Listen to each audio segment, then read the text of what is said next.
First of all, we'll take a look at how a drift machine should be tuned and modified. Looking at this S14 Sylvia with limited modifications to only the suspension area, you can say that drifting is not about power. Going sideways, relying on only brute power, is not what Tsuchiya aims for. So how should a beginner set up his or her machine to drift like the king? Okay, so what's the least amount of tuning you need to drift? We had lots of stuff done to our car right here, but you don't need to go all crazy to start drifting. First of all, you have to start with the suspension. Then you should also change the brake pads and brake fluid, but that's about it. And if you're lucky enough to be able to spend some more, upgrading the CPU, exhaust system, seats, steering, and shift knob may be a good idea. And as you improve, maybe changing LSDs might be good in the future. Anyway, what I want you all to understand is that you don't need loads of money to enjoy the sport of drifting. Let's check out the 6 basic techniques that Tsuchiya actually applies to drift. See how Tsuchiya triggers the tail to slide with each move.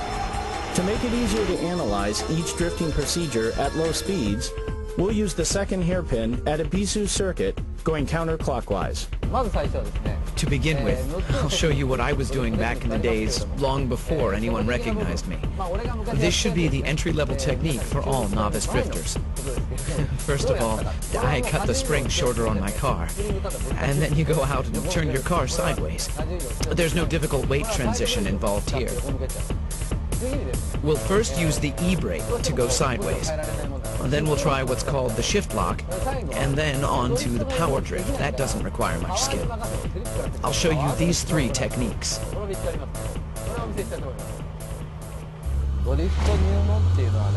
This one's for all beginners. Everyone goes through this stage. I started off doing this too.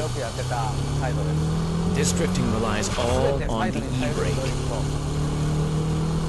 Straightaway, brake, toe, and e-brake. Right there. Just like this.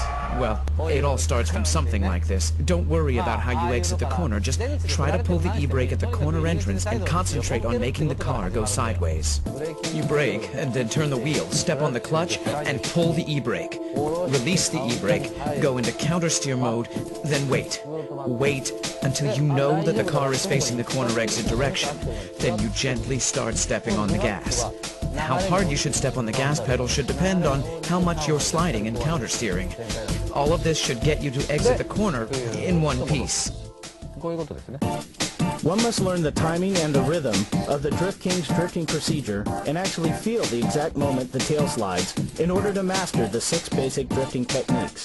The length of the tail slide depends on the steering angle, plus how long and how strong the e-brake is being pulled. All maneuvers must be done smoothly and timely, and to do that, having the right driving position becomes crucial. This is a must in order to give a car a quick countersteer and respond to the car's slightest movement. Let's check out how Tsuchiya is controlling the gas pedal from the outside. You can see he's controlling the drift without opening the gas all the way. The timing to pull the e-brake is almost synchronized with when the brakes are let off.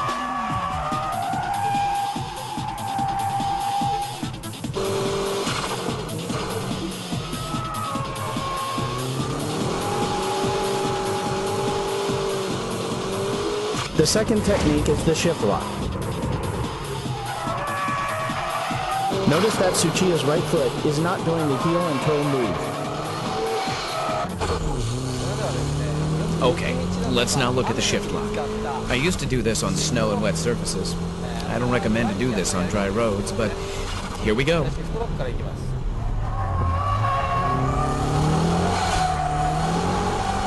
Just like that. Kick the gas all the way in 3rd gear.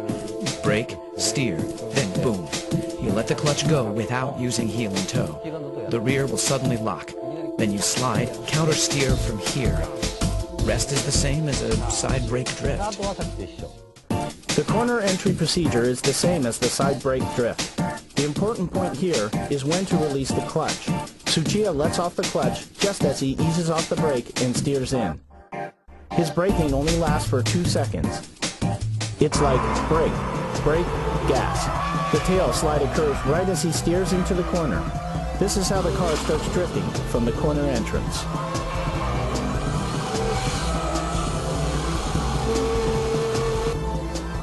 In power over drifts, throttle control is the key.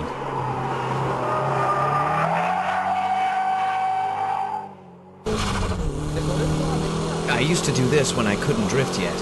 I'd brake like this and try to drift, but I couldn't because I was too scared. So the only thing I could do was to step on the gas all the way at the corner exit.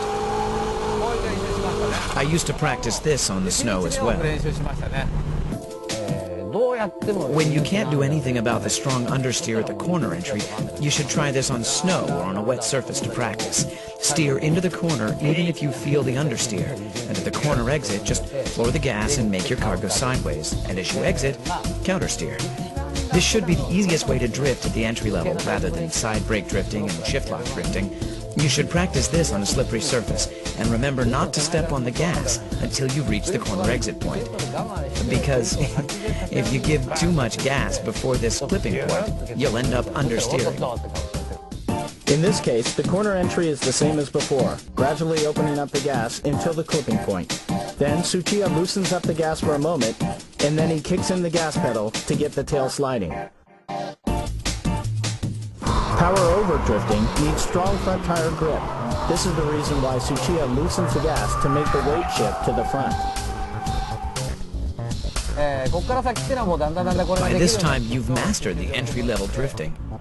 And if you're in control of the car's weight transition, you can pull your e-brake lightly. Just a tad so that people watching can't even tell you're pulling the e-brake.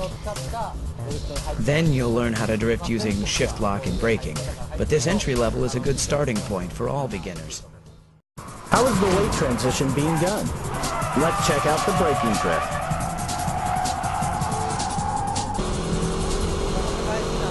The three important things here are when to steer in, when to shift down, and how long you keep braking. These are the three most important factors. Okay, I'm in third gear, I'm stepping on it, I'm speeding, then brake. How much you brake is crucial. If you kill the speed too much, you'll end up stopping before you drift like this, and with understeer. So you'll need a fair amount of speed even when you begin braking. Slow down to about 70% on the straightaway, then let go. Let go of the brake and steer into the corner. Here, you're a little overspeeding. If you brake through the corner, you'll end up with understeer. So first brake and then turn, heel and toe and steer in towards the clipping point. You'll be overspeeding here as well. Then you shift down to second gear while leaving your foot on the brake. Let's say you're running around 5,500 revs when you shift down to second gear. Release the clutch like you're running around 5,400 revs, but don't let the gears lock. It's similar to shift lock drifting, but you don't lock the rear tires with braking drift. Anyhow, that's how I do it. Sometimes I drift by only braking, like through corners where I can enter and exit in second gear. I step on the brakes, leave the brakes on, then turn and I brake once again towards the clipping point. Then the car starts to slide.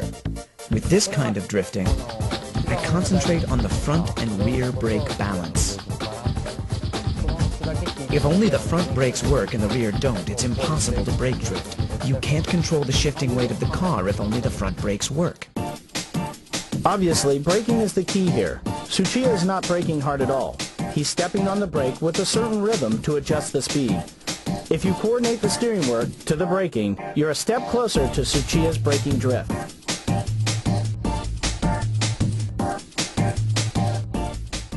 Remember the rhythm of your right foot should be brake, brake, brake, brake, gas.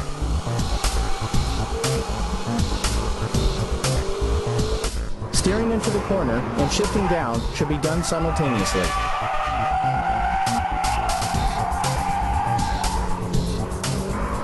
Next up is the fake drift, where you create large weight transition by force. When weight transition is difficult to make just by braking, you shift the weight with a feint movement.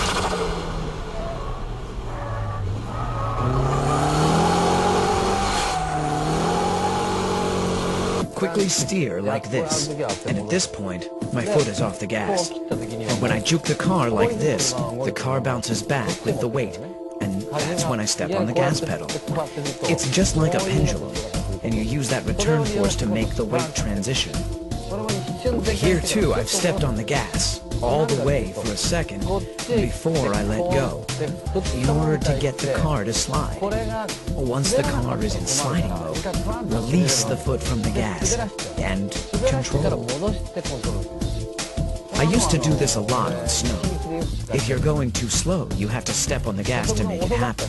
But if you're going fast enough, and you steer to the left and quickly steer back to the right, your tail will automatically start to slide. But you know, I wasn't that good back then, so my car would lose speed while I was doing all that. That's when I learned to give the car some gas to make the car slide, so that I can drift, even at such speeds. Because of the inertial force from the faint action, the braking doesn't have to be as strong as the braking drift. It's all physics and dynamics, but the rhythm of the right foot is always the same.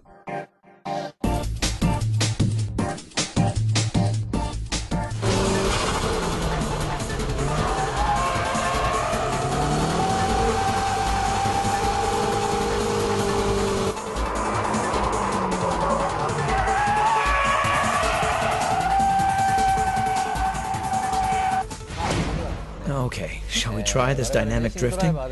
This one's pretty difficult, so even professional racing drivers like us can't always get it right. Drifting begins from stepping off the gas, just like the Fuji Speedway's 100R or the final corner at Tsugo.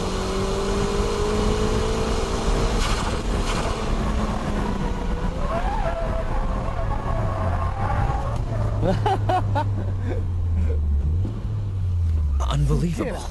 That was awesome. It's so tempting to brake. Here in Ebisu, this 100R corner is a third gear corner. You step on the gas all the way in third gear.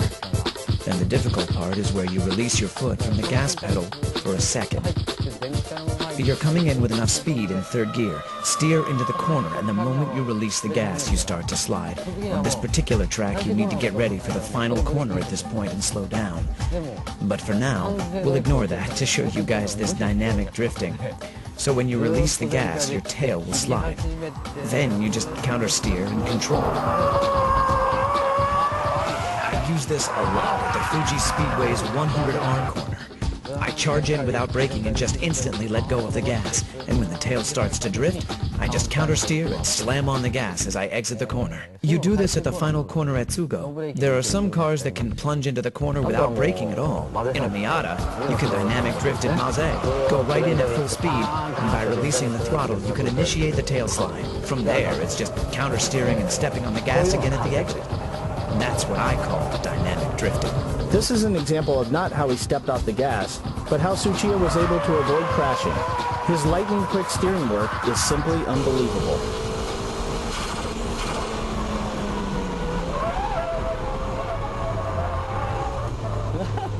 So that was dynamic drifting, which is the ultimate form of all drifting.